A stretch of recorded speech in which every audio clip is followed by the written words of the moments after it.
Assalamualaikum warahmatullahi wabarakatuh. Very good morning. Salam sejahtera. I'm trying to take you from the images of the nose and the teeth to a brighter place under the sun. So my topic today is brighter path for solar cell.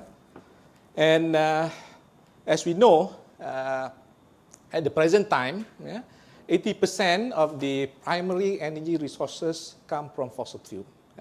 And what is fossil fuel? Basically, we have coal, we have natural gases, and also oil, where petroleum comes from. And what are the advantages of fossil fuel? For one thing, we can get a lot more energy per unit kilogram than most material. And also, fossil fuel can be found in huge quantity all over the globe and can be easily transported to faraway places using either pipelines or transported by ships. But there are some advantages.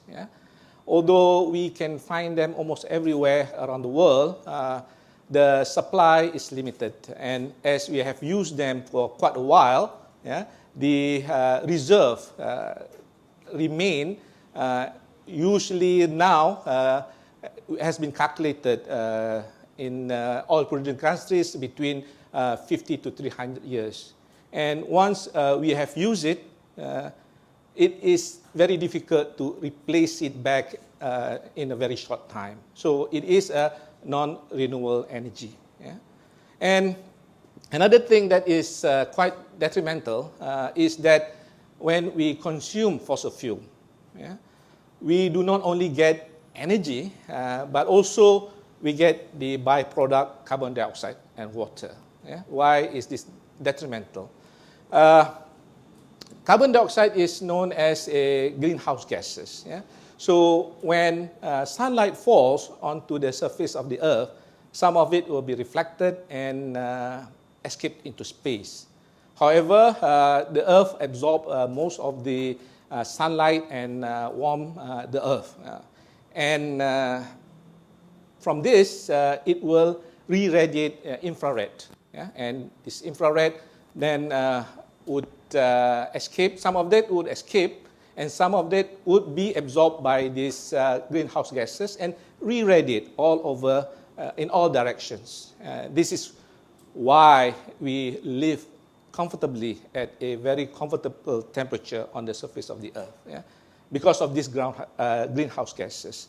Anyway, if we have too much of a good thing, it's also very bad, because if the greenhouse gas, if this infrared gases, infrared radiation does not escape, some of it does not escape, so the temperature of the Earth will become warmer and warmer. And as we know, even change between 2 or 3 degrees on the surface of the Earth will result in a very catastrophic climate change, which resulted from the global warming. So how do we mitigate global warming? For one thing, we could use alternative energy. So the alternative energy that we use must be clean, does not pollute our environment with, of course, the greenhouse gases. And also, at the same time, it can provide us with unlimited resources indefinitely. So this is the requirement. And the solution to this problem is as bright as the sun. So it is right in front of us, because if you look, the sun is abundant, and its energy, which fall in one day, can power, if we were able to 100% it convert to energy, can power almost everything for quite a long time, and it does not produce any CO2, and at the same time, the sun will be with us for another 4 billion years. So we would be able to source it indefinitely and abundantly, and most of all, freely. So how do we harvest the sunlight to energize our modern world? Yeah? So we use what we call the solar arrays. Yeah? Solar arrays basically is composed of a solar panel, which is made of solar cell. Yeah? And what is solar cell? Yeah? Solar cell is in its simplest design. It is a piece, it's a two-piece of semiconductor, two different pieces of semiconductor of a different type that is sandwiched together. Yeah? So what is so special about this semiconductor? Yeah? So one of the semiconductor is made such that it will have excess of negative charges, which, as we know, these are the electrons.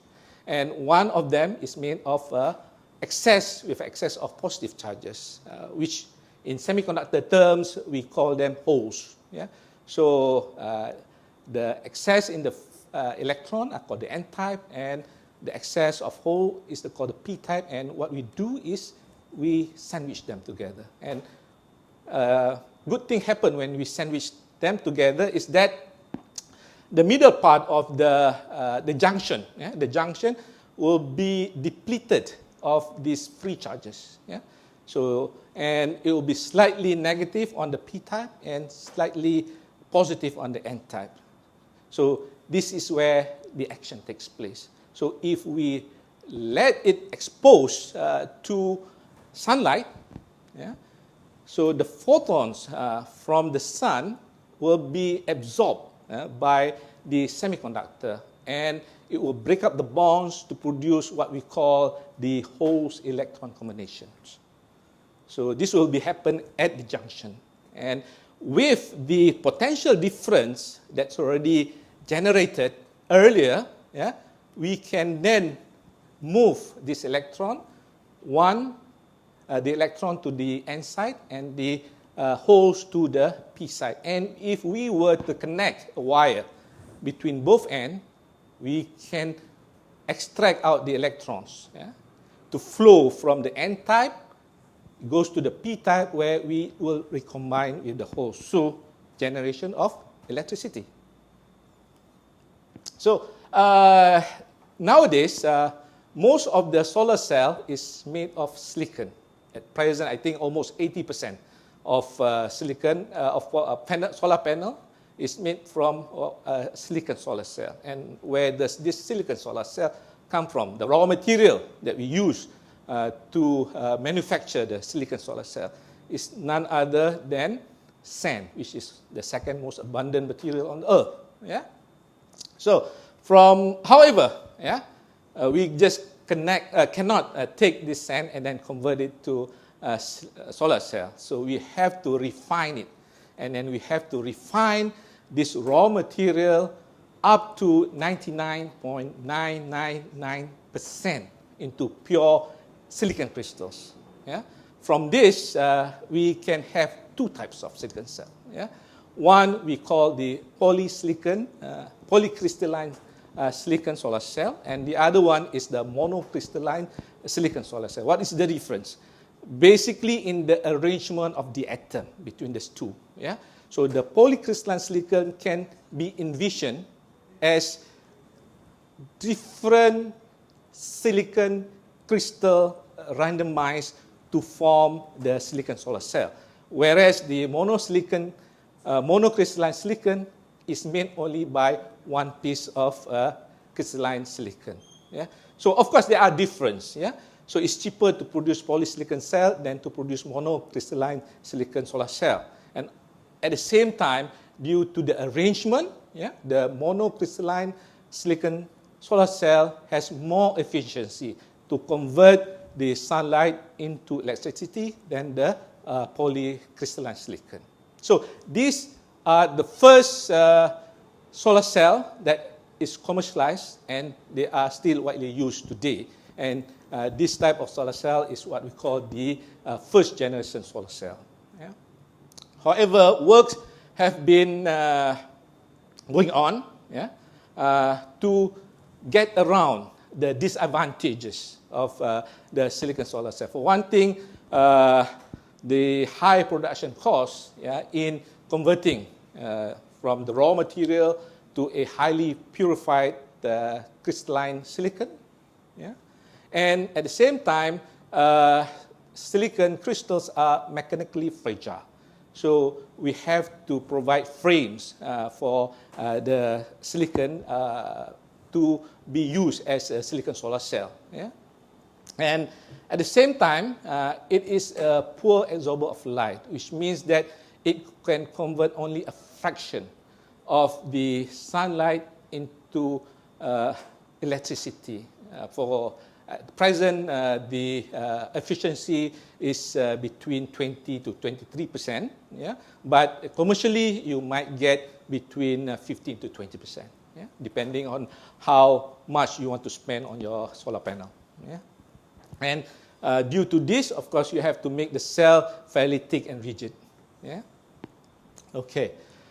Now, to get around this, they have come up with what we call the second generation solar cell. The second generation solar cell, since to overcome the bulk of the frames of the first generation solar cell, they made it into what we call the thin film solar cell.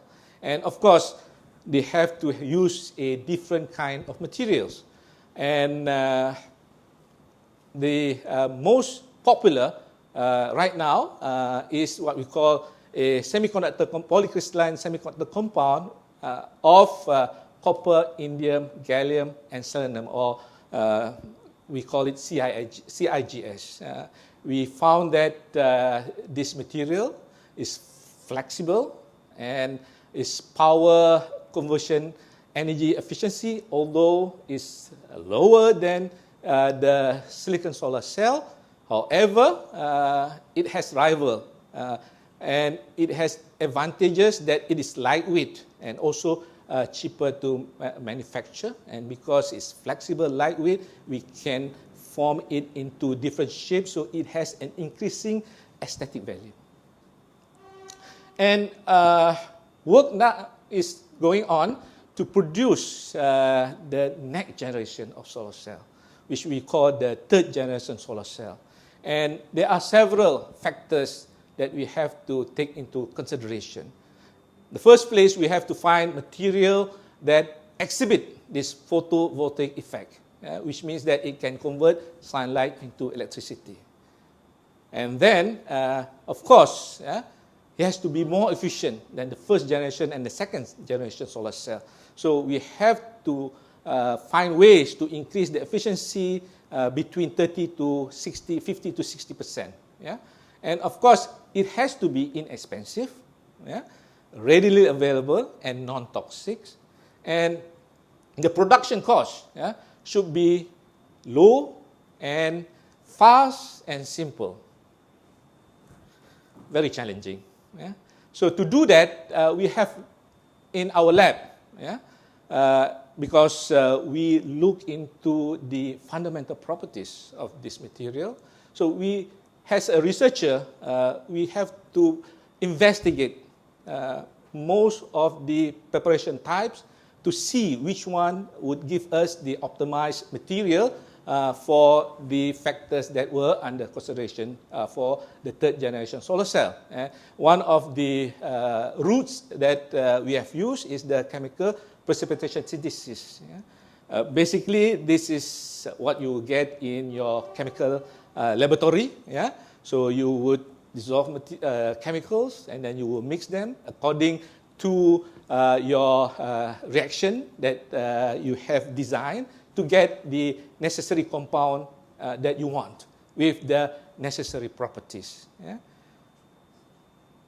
Another thing, another way is doing it is to use the chemical synthesis reaction but without the solvent. So it is a dry process. So we have to think about how we're going to mix this different compound to get, mix this different element to get the compound that we want. And we have done this quite a lot with different type of synthesis methods. And among them, we use what we call the mechanical-chemical solid synthesis, in which we put the necessary elements into a jar, okay, and we evacuate them, and then we pour, and then we start mixing it.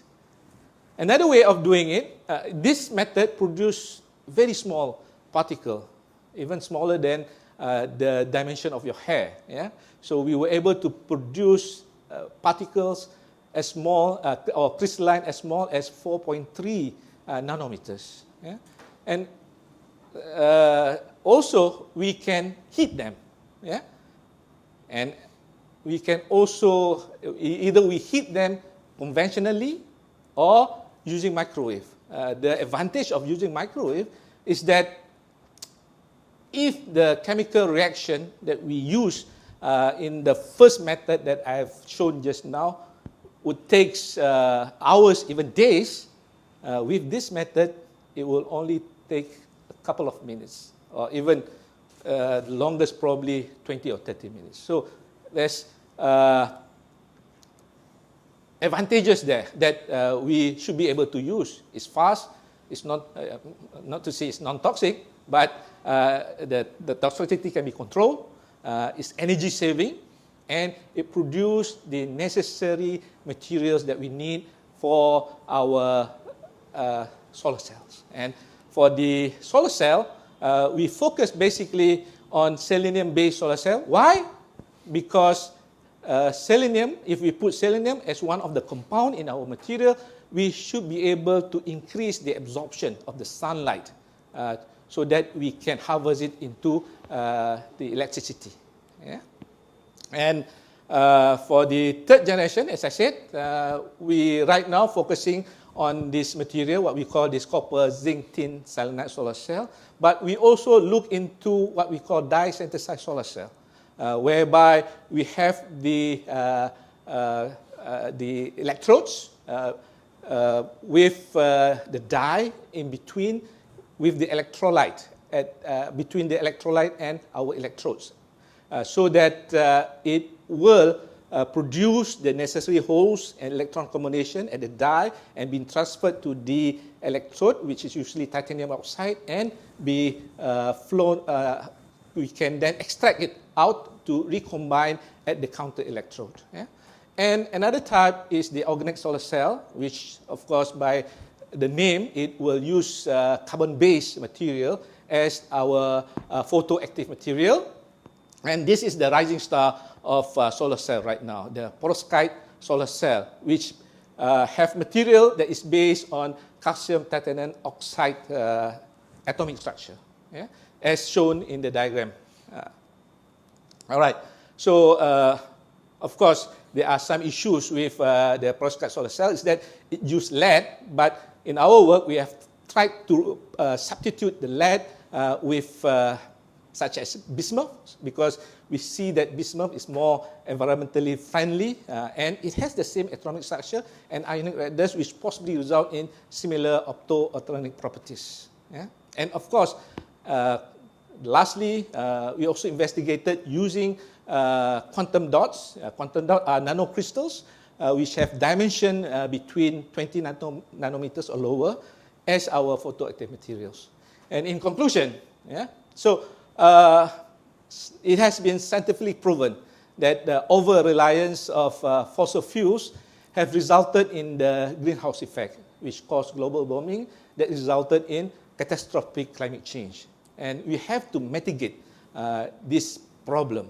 And how do we do that? We have to find alternative energy that is clean, that does not pollute with carbon dioxide, and we can have this energy indefinitely. And our work, we hope, that will provide greater fundamental science and engineering basis for the development of future generation solar cell, which should pave the way for large-scale electricity generation. And we hope that this brighter path to solar cell will lead to a more sustainable future. Thank you very much.